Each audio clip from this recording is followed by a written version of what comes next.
you're tired. You quit when the gorilla is tired. Mike M. is our next speaker, and he is giving his first speech, How to Save a Life Without Breaking a Sweat. Please give a warm welcome for Mike.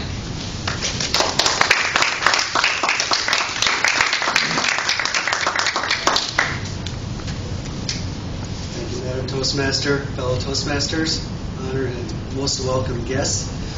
I'm giving my icebreaker speech, which is traditionally the first speech that we do. However, it's the second time I've given it because I was in a club in Minnesota. But I'm breaking the ice here. I have to do a first speech here. I figured I have to introduce myself. What better way to do it? So let me tell you a little bit about me. I am a child of parents who grew up in the Depression. Some of you know what that means. If you don't know what it means, it's really hard to explain, but it makes all of us who are baby boom generation. There aren't that many of baby boomers in this room, but we all carry this along with us, that our parents grew up in the Depression and they know the value of a dollar and so on. And we've taught our children not to know the value of a dollar. And it's brought us where we are today in our marketing world. But I grew up in a time that was simpler. It was a time when Mom said, get back in time for lunch, and you disappeared. And you went wherever you needed to be, and you came back at lunchtime. And then you disappeared in the afternoon and came back at supper. Nowadays that can never happen. But the title of my speech refers to an experience that I had when I was about 28 years old. It happened in 1975, as a matter of fact. I remember the date because it was the year my first child was born. And we were in Berlin, Germany. This was at the time when Berlin was divided into multiple parts under the responsibility of the British, the French, the Americans, and the Soviets. The Soviets are today Russians, by the way. And I had to go to brigade headquarters, which was the same as the American consular office, because I needed a birth certificate of birth abroad for our daughter who had just been born. All by the way. As I was walking out,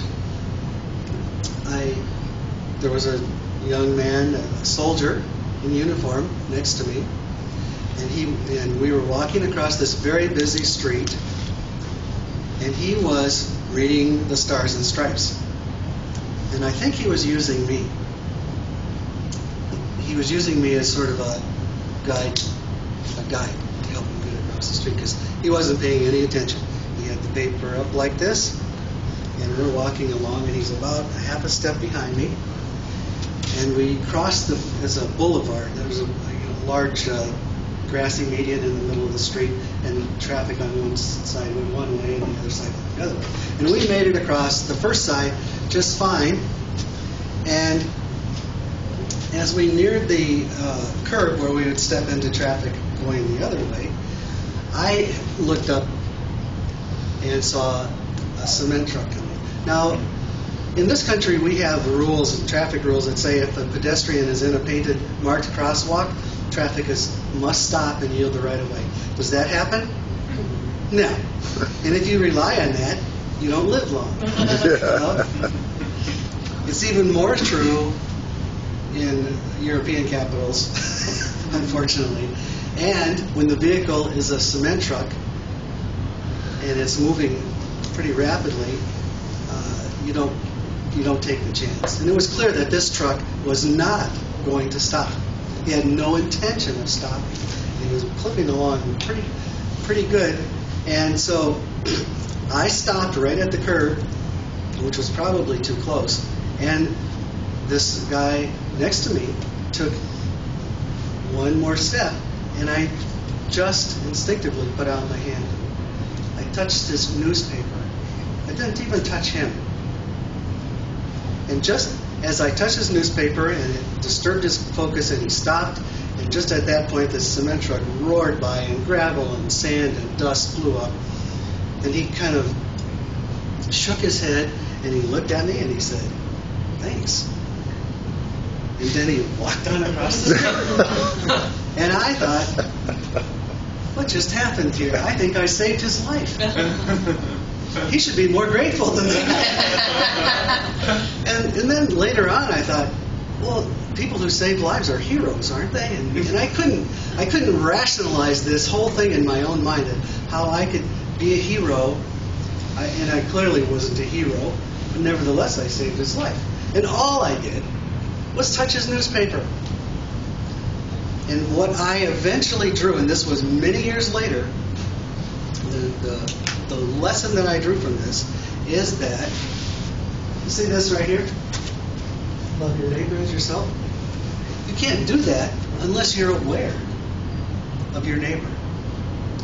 Anybody who's within your reach is your neighbor, and you have to be aware of them because you're responsible for them. I felt responsible. Now, how far does my reach extend? It goes beyond the length of my arm. What if I'm at an intersection and no traffic is coming and I walk against the light? I go on a red light.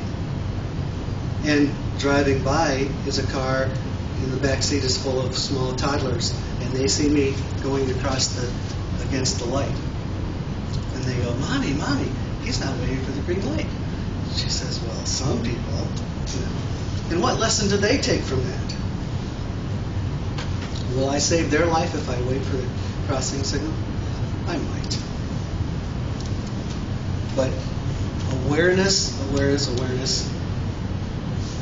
and you can be responsible for saving lives at any distance.